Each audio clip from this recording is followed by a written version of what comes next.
Positive thinking বলতে আমরা সাধারণত যেটা বুঝে থাকি যে সবসময় ভালো ভালো ভাববো আর আমার জীবনে ভালো ভালো ঘটনা ঘটবে। যদি তাই হতো তাহলে আমাদের জীবনে প্রবলেম বলে কিছু এক্সিস্টই করতো না। সবসময় ভালো ভালো ভাবলাম আর ভালো ভালো ঘটনা আমাদের জীবনে ঘটতেই থাকবে, কিন্তু এটার সাথে বাস্তবতার কোনো সম্পর্ক নেই।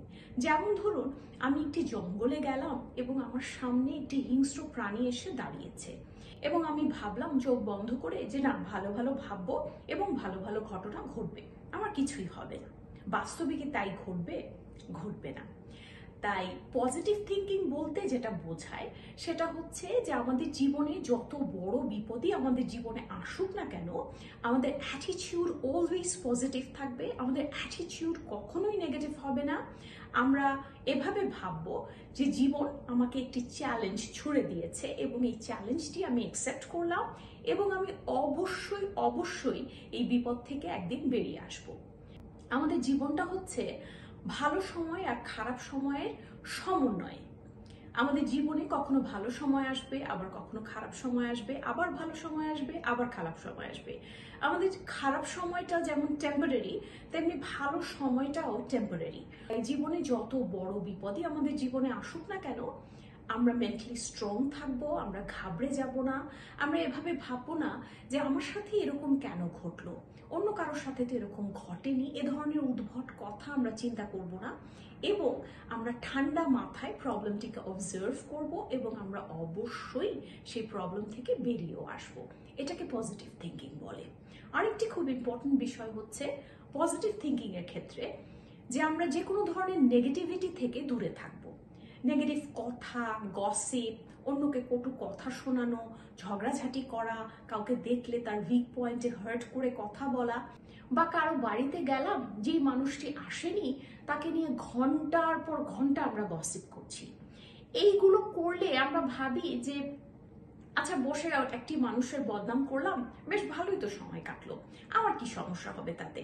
আপনার সমস্যা আপনার সমস্যা এটাই হবে যে আপনার মাইন্ডটা ধীরে ধীরে টক্সিক হয়ে উঠবে। যখন আপনার মাইন্ডে যখন এতটা টক্সিসিটি থাকবে, তখন আপনি কখনোই অ্যাটিটিউড পজিটিভ রেখে বা আপনার দৃষ্টিভঙ্গি কখনোই পজিটিভ হবে না। এটাই আপনার সমস্যা হবে। আরেকটি খুব ইম্পর্টেন্ট বিষয় হচ্ছে পজিটিভ থিঙ্কিং এর ক্ষেত্রে আমাদের শারীরিকভাবে এবং মানসিকভাবে নিজের যত্ন নিতে হবে। ধরুন, একটি মানুষের এমন একটি রোগ হয়েছে যে সে বেশি দিন বাঁচবে না, তাকে ডক্টর বলে দিয়েছে যে খুব বেশি হলে আর 2 মাস বাঁচবে। এ ধরনের একটি পেশেন্টের সামনে গিয়ে যদি আমি বলি যে অ্যাটিটিউড অলওয়েজ পজিটিভ রাখবে, তাহলে কি কোনো কাজ হবে? হবে না। কারণ আপনি যদি শারীরিকভাবে এবং মানসিকভাবে সুস্থ না থাকেন, তাহলে পজিটিভ অ্যাটিটিউডের কথা বা পজিটিভ অ্যাটিটিউড নিয়ে বা দৃষ্টিভঙ্গি পজিটিভ রাখার কথাটি খুব একটা ফলপ্রসূ হবে না।